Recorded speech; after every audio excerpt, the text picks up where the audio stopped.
Welcome to the Hollywood Reporter Presents. I'm Tyler Coates, and I'm joined today with the talent behind Hulu's Dopesick. Today I have Danny Strong, the creator and director, Beth Macy, who's an executive producer and co-writer and wrote the book that the series is based upon, and actors Kaitlyn Dever and Peter Sarsgaard. Thank you all for joining me today. Thank you for having us. Danny, I wanted to start with you. Can you tell me a little bit about how this show was developed and kind of what your first entry point into the series was? Well, it began actually with an idea from producer John Goldwyn, who approached me about writing and directing a movie on the opioid crisis. And I started researching it. There have been a number of articles written on it, a big New Yorker profile. And once I started dipping my toe in the water, it goes from like a swimming pool to a black hole that you can never get out. The story is so disturbing, and the information, it just keeps going and going and going. And you just can't believe what this company did and how they got away with it and how they got away with it for so long. And then eventually the great Beth Macy was our paths crossed, and I read her book and thought it was just absolutely beautiful. And we met. And she really wanted to be in the writer's room. And I thought, wow, having an expert on the opioid crisis in the writer's room, that sounds pretty good to me. So then we teamed up, and that was sort of how it all began. It really stemmed from shock, horror, and rage at the actions of Purdue Pharma and how their lies had created so much destruction across the country for so few people to profit. I mean, it still blows me away how, I don't know, Beth, 50 people have made billions of dollars off of the suffering and deaths of millions and millions. It's a staggering story. Beth, I'd love to hear, what the first conversations were like with you and Danny. You as a journalist are writing about this really heavy topic, and then the idea of turning it into a television series that is both entertaining and informative. What were kind of your hopes for the project from those early conversations? Yeah, well, they had us meet in the middle. We met in Chicago one weekend to see if we liked each other, and I think we did. Loved each other, Beth. We loved each other. We're like siblings now. But I really liked his vision for it. He's taking this really dark story, almost dystopian, and he's casting it in such a way that it's both entertaining, but also it's a super complicated story that he manages to winnow down into 8 hours of really riveting TV. And my main goal going in was that we not stereotype Appalachia, but most importantly, B, that we show the viewer how hard it is for folks to access treatment. And so that's why you see the A-list actor, the great Michael Keaton, like having trouble getting on methadone, having trouble getting on buprenorphine. And if the reader can leave the show and understand that it's not the fault of the folks that got addicted, many of them initially overprescribed because of Purdue's lies, and that we've been blaming the wrong people, and that we really need to extend grace and treatment to the folks who were targeted by Purdue. Kaitlyn, your character is a composite of many of the millions of people who have experienced an opioid addiction. So I'm curious about how you found your way into a specific person like your character. Yeah, I mean, when I first read this script and read the book that Beth Macy wrote so brilliantly, it's just stunning, the corruption, and it's just infuriating. And after reading the first script, I really just fell in love with Betsy and who she was, and I just had such an attachment to her. I connected with her in such a deep way that I was so grateful to Danny for allowing me to take that kind of role on. And but I immediately felt the pressure of that, because she is a composite character of the millions of people affected by the opioid crisis, and her journey is So up and down and heartbreaking, and I really getting to play her has been truly one of the greatest honors of my life, honestly. And I think we all sort of felt that going into it, and especially when we were on set, we had cast and crew. Our crew was coming up to me, but basically like thanking me for being a part of this, and being open and willing to share their own stories and how they relate to Betsy, which is so beautiful. And it just was a constant reminder of why we came together in the first place to make this. But yeah, it was, I'm very grateful to be a part of that. And Peter, you're playing someone who is a real life character. Were there different challenges or pressures that you felt, a different responsibility maybe of nailing someone who would very well, watch the series and have, I don't know, an opinion about your performance maybe? I guess there's an idea of that, but I don't really do it any differently than I do anything else. I guess the way you deal with that responsibility is just by being true to yourself. Just the way that you play any character, trying to be relaxed enough and to show the faults and the positives. I mean, this guy was so full of positive things that in a way it was a challenge.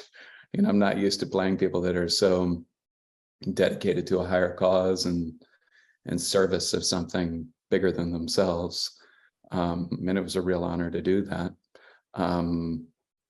But no, I didn't even meet Rick before we started, because I've played a number of characters that were based off real people. And I've even had it where the person I was playing was on set while I was playing them, and something I once did because he just wanted to be around. Just fine. But it's in a way, if I get too involved with them beforehand, I feel like I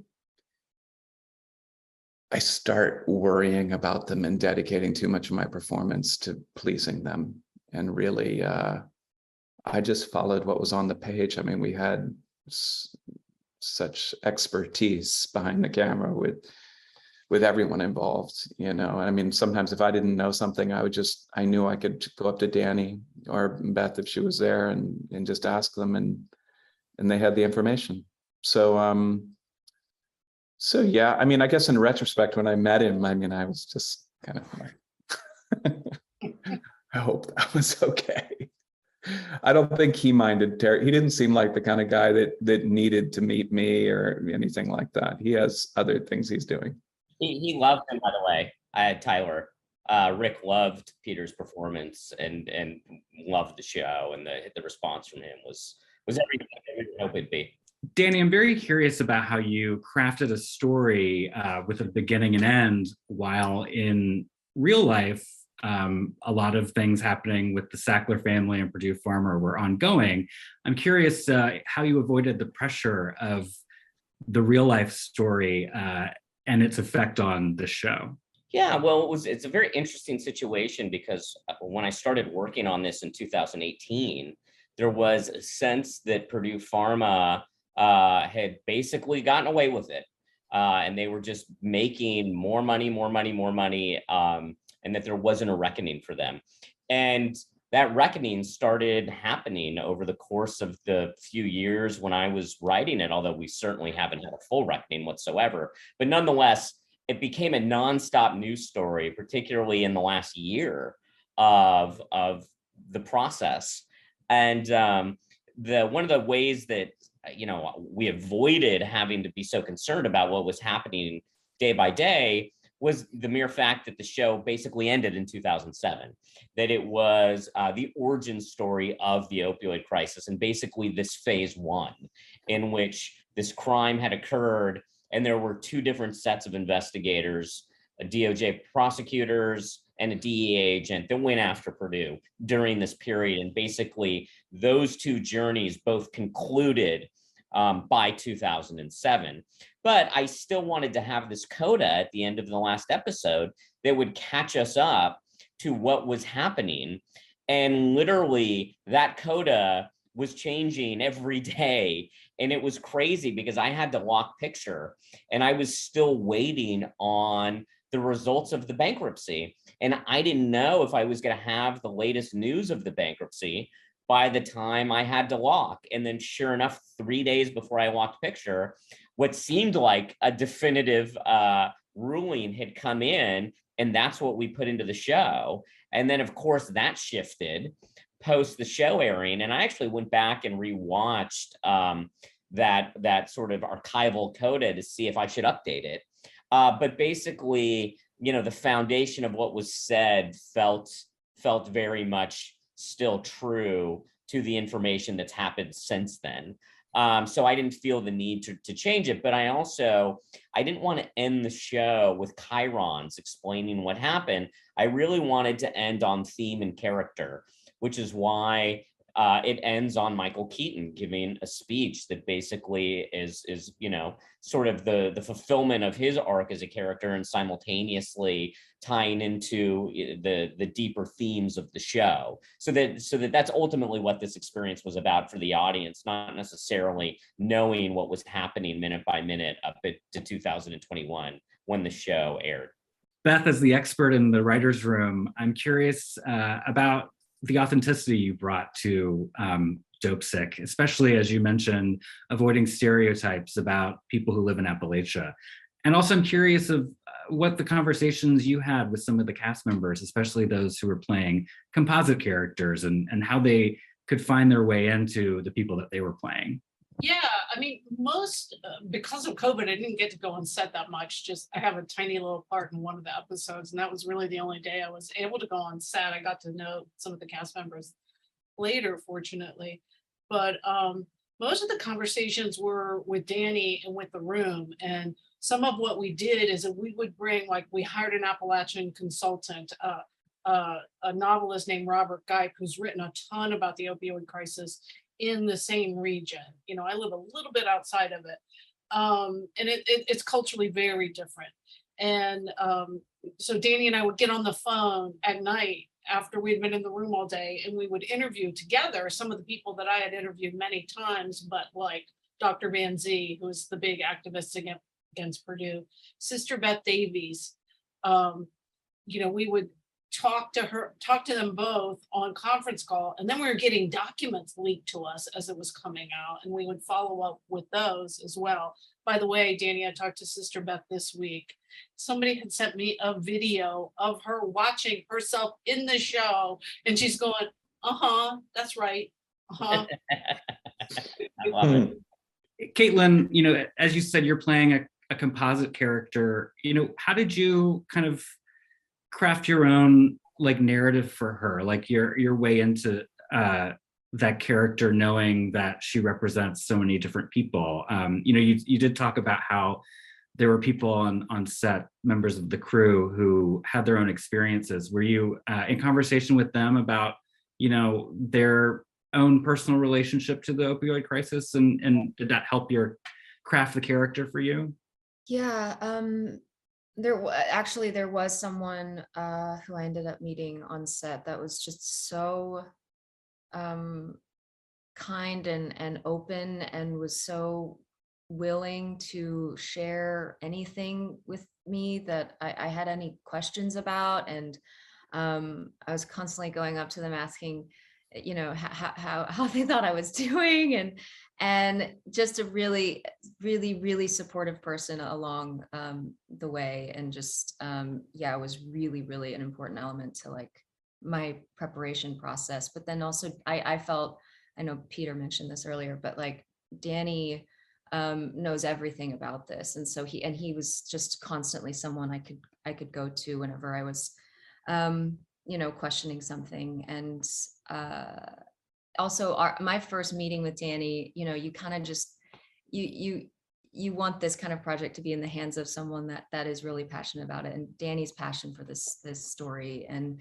the need to tell the story the right way, is just infectious. And so having him on set every day, and then just collaborating with him, was really an important element too. But yeah, I mean, I think also I think what Betsy goes through is again, her journey is so up and down, and she tries to get over it so many times, and the level of withdrawals she goes through is it's a lot, and it was a challenge. And I think that I just wanted to be, I think it was a really important part of her journey, and I wanted to be very specific about it. I did create a spreadsheet for that reason, because we were, shooting all out of order, and some days I would be shooting episode 2 and 7 in the same day, which is a big jump for her. And so the only way I felt like, and also just following what's on the page, Danny is an incredible writer, and what's on page is so brilliant. And so I felt all of that was already there, and it was already really, it felt really honest and real. And but yeah, the spreadsheet part of it was a big factor in just keeping track of it all. Thank you, Kaitlyn. That was so sweet of you. And, I got to say, particularly what she's talking about, shooting the script out of order, and then for her to nail exactly where that character was in her withdrawal journey was something I was really worried about, because it's confusing when you're shooting it out of order. And Kaitlyn had this unbelievable handle on it, where there was never a false moment, which is extremely difficult to pull off. And I remember we shot one of, not just one of her most powerful scenes, but literally one of the most powerful scenes in any project I've ever done, which is when her dad throws the pills down the drain. And when I say powerful, I don't refer to my work. I refer to Kaitlyn and Ray McKinnon and Mayor Winningham's work, which was staggering. And we had set extra time aside to shoot the scene because it was so emotionally complicated. And then Kaitlyn shows up and just nails it on the first take. I mean, it was unbelievable. Just boom, nails it on the first take. And it was so powerful that you could see many members of the crew in tears during the scene. And then we were just like, so well, we have all this extra time. Okay, let's just do it again, and then we just did it again. And it was just as brilliant. The second take, and literally one of the most incredible actresses. I remember Ray McKinnon came up to me on set, who played her father, who's a brilliant actor, brilliant showrunner. And he turned to me and he just said, "I'm sick of getting my ass kicked by this 24-year-old. Just hilarious, especially coming from such a veteran like Ray. But yeah, everyone was in awe of Kaitlyn on set. That scene, I've had so many parents of people with OUD say they almost couldn't watch that scene, but that ultimately it was really healing, because there's so much pain, and it's so hard on the parents, and when she shows you that, and Ray in there as well, like I found that just the most powerful scene of the whole show, actually.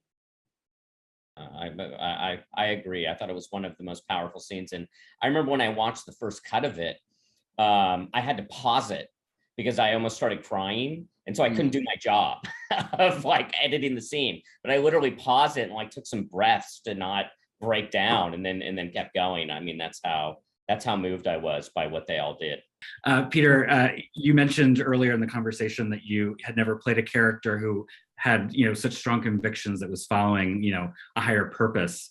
I'm very curious about kind of modulating that in your performance. Someone who is striving to do such good, is hitting so many roadblocks, and balancing this conviction with also the frustration that he experiences too. Well, I had a really solid team member in John Hogenacker. So a lot of it was about that relationship for me. And John is someone I really got to know well while we were filming. We became friends. And I think some of that winds up on screen. And I think that we did it for each other. It was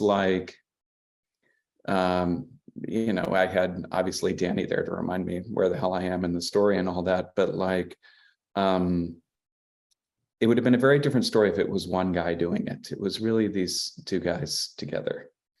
And so he provided like levity a lot of the time.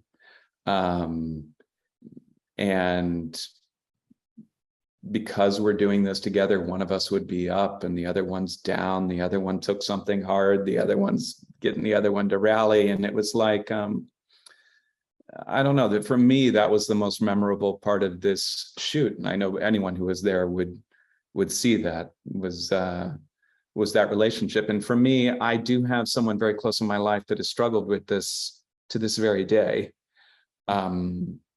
is currently, actually at this very moment is in jail, which is probably for all of us is kind of a moment of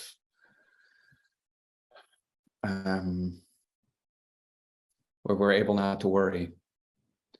So this whole issue for me was something that it had been a part of my life. I'd been /interested in, I guess is really the wrong word, but for a long time. In fact, I'd made like a documentary several years before where I went to Dayton, Ohio and interviewed all these people and hung out trying to get to the bottom of it. So for me to play someone who's trying to get to the bottom of this, to try to find out like who's responsible, and why things can't change, was really, really gratifying.